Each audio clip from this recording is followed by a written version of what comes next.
हो चुका है, लेकिन आज तक भोले बाबा और पार्वती मैया के बीच में आज तक कभी भी खटास नहीं आई उनके रिश्ते में। तो महाराज इतना विचार करते करते कैलाश पर्वत पर आ गए नारद जी। जब कैलाश पर्वत पर आ गए तो भोले बाबा गुफा पर बैठे हैं, समाधि लगाए। पार्वती मैया आश्रम में अकेले हैं। जैसे ही पहुंचे पार्वती मैया के पास तो पार्वती मैया खड़ी हो गई। महाराज हमारा शास्त्र कहता है यदि कोई अतिथि हमारे घर आता है, कोई जरूरी नहीं है कि हमारे रिलेशन से हो, रिश्ते से हो। अतिथि का अर्थ क्या होता है? जो बिना किसी तिथि के आ जाए, बिना किसी दिन के तारीख के आ जावे, वो क्या होता है? अतिथि। तो महाराज पार्वती मैया नारद जी को देखी और तुरंत खड़ी हो गई। उनको आसन दिया, जलपान की व्यवस्था किया और बैठ गए और कहते हैं आइए नारद बैठिए, बड़ी कृपा की आप हमारे आश्रम पर आए, हमारी कुटी पर आए।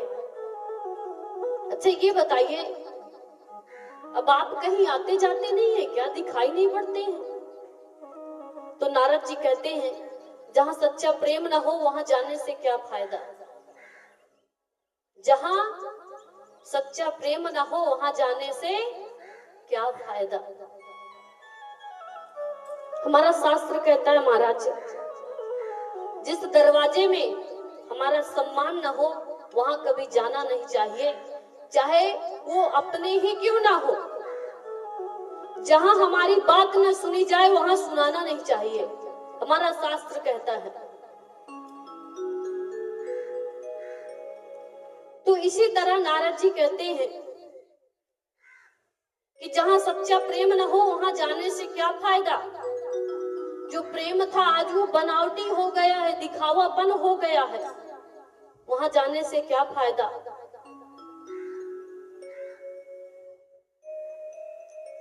कहते हैं सुर नर मुनि सब किया हरि ते, स्वार्थ लाग कर है सब प्रीति राम। सिया राम सिया राम जय जय राम, राम सिया राम जय जय राम। ओ सुर नर मुनि सब किया हरि ते, स्वार्थ लाग कर है सब प्रीति राम। सिया राम जय जय राम, राम सिया राम जय जय राम। महाराज कहते हैं संसार के लोगों का प्रेम जो है वो सच्चा नहीं रहा, सब बनावटीपन हो गया, तो वहां जाने आने से क्या फायदा। तो पार्वती मैया कहती है नारद मैं ज्यादा दूर की बात तो नहीं करूंगी, लेकिन मेरे पति देव इतना प्रेम करते हैं मुझसे कि अब मैं क्या ही बताऊं। बोले प्रेम करते हैं आपसे? बोले हाँ। बोले आपको बताएं, उनके गुरु जी ने जो गुरु मंत्र दिया है वो भी आ करके हमें बता दिया है। महाराज जो गुरु मंत्र होता है वो गुप्त होता है, गोपनीय होता है, वो हर किसी को बताया नहीं जाता है। लेकिन मेरे पति देव इतना प्रेम करते हैं कि उन्होंने आकर के वो भी हमें बता दिया। जब जिस दिन समाधि लगाते हैं, कौन से भगवान के, कौन से देवी देवताओं के दर्शन हुए, वो भी आकर के बताते हैं हमसे, और हम भी उनसे बताते हैं। तो महाराज नारद जी कहते हैं पार्वती मैया से, मैया यदि आपके पति देव आपसे इतना प्रेम करते हैं तो ये भी बात आपको जरूर बताई होगी। बोले कौन सी बात? तो कहते हैं जो अपने गले में मुंडों की माला धारण किए हैं, इसमें किसके मुंड लगे हैं, ये बात आपको बताई होगी। पार्वती मैया इस बात को सुन करके क्रोध में आ गई, गुस्सा आ गया उनको। कहती और तो सब बात बताए, लेकिन ये बात नहीं बताया कभी भी हमसे। बोले अच्छा, बोले अच्छा ये बात नहीं बताई आपसे, और आप यही कहते हो कि मेरे पति देव मुझसे प्रेम करते हैं। जब महाराज नारद जी ने पार्वती मैया के चेहरे पर क्रोध देखा, अब वो मन में विचार कर रहे हैं कि जिस काम के लिए हम आए थे, हमारा काम पूरा हो गया है, अब यहाँ ज्यादा रुकना उचित नहीं है, अब हमें यहाँ से चलना चाहिए। पार्वती मैया से कहते हैं मैया अब हम चलते हैं, हमारे पास समय नहीं है। चलते जब चल दिए आश्रम से, तो महाराज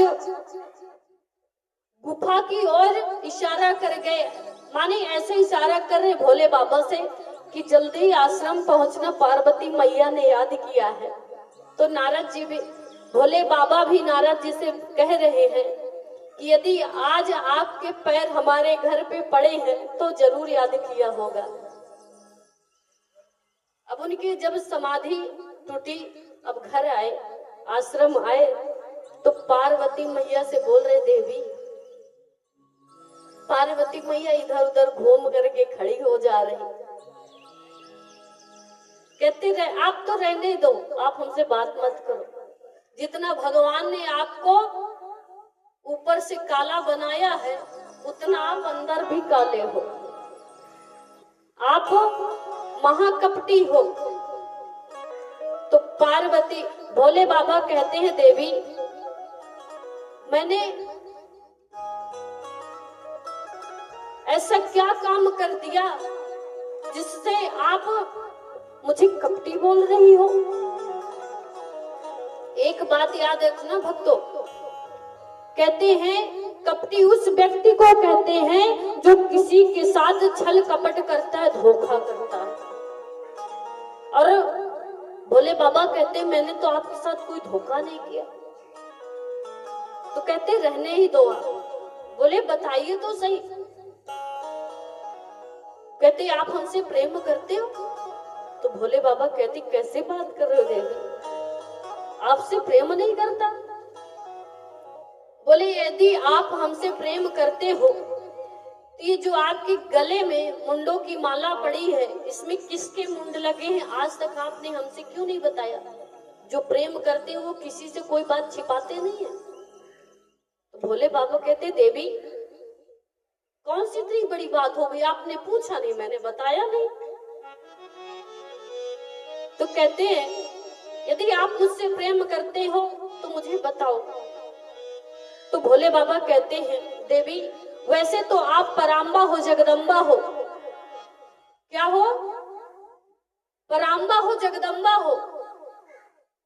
लेकिन लीला की सिद्धि के लिए जब जब आपने जीवन के लिए परिवर्तन लाती है, चरित्र में परिवर्तन लाती है, तुम्हारी याद मुझे बनी रहे। इसमें किसी और के सिर नहीं है, ये आपके ही सिर है। तो पार्वती मैया कहती है स्वामी आपने दो बातें छिपाई, एक तो ये मुंडों वाली, दूसरी बात हम बार बार मरते हैं, आप क्यों नहीं मरते हो? हम बार बार मरते हैं, आप क्यों नहीं मरते हो? ऐसी कौन सी औषधि पी रखी है आपने, कौन सी औषधि पान किया है आपने कि आप कभी मरते नहीं हो और हम बार बार मरते हैं। तब महाराज भोले बाबा के नेत्र सजल हो गए और वो कहते हैं, देवी मैंने ऐसी औषधि का पान किया है, उसका नाम है अमर कथा। महाराज ये जो अब इस कलयुग में श्रीमद् भागवत नाम से जानी जाती है, ये कथा पहले अमर कथा के नाम से जानी जाती थी। ये कथा हर किसी को नहीं सुनाई जाती। यदि किसी के कान पे धोखे से भी आवाज पहुंच गई तो वो अमर हो जाता है। मैं अमर कथा का पान किया हूं। तो कहते हैं, देवी आज पार्वती मैया भोले बाबा से कहती है, स्वामी मुझे भी इस औषधि का पान कराइए। अब कैलाश पर्वत पर भोले बाबा लेकर के चल दिए। जब ले गए,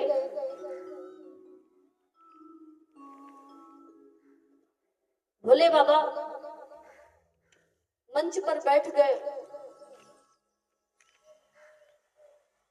भोले बाबा आज वक्ता बने हैं और पार्वती मैया श्रोता बनी है। कथा सुनाने से पहले 3 नियम बता रहे हैं कि देवी श्रीमद् भागवत कथा को सम्मुख बैठ करके सुनना चाहिए। दूसरा नियम है कि बीच में जितने घंटे कथा हो उतने समय बैठ करके सुनना चाहिए, बीच में कभी छोड़ करके कथा नहीं जानी चाहिए। तीसरा नियम है कि मन को एकाग्र करके सुनना चाहिए, कि जब तक कथा हो तब तक अपने आप को भगवान से जोड़े रहना चाहिए, इधर उधर मन को नहीं भटकने देना चाहिए। 3 नियम बताया। उसके बाद महाराज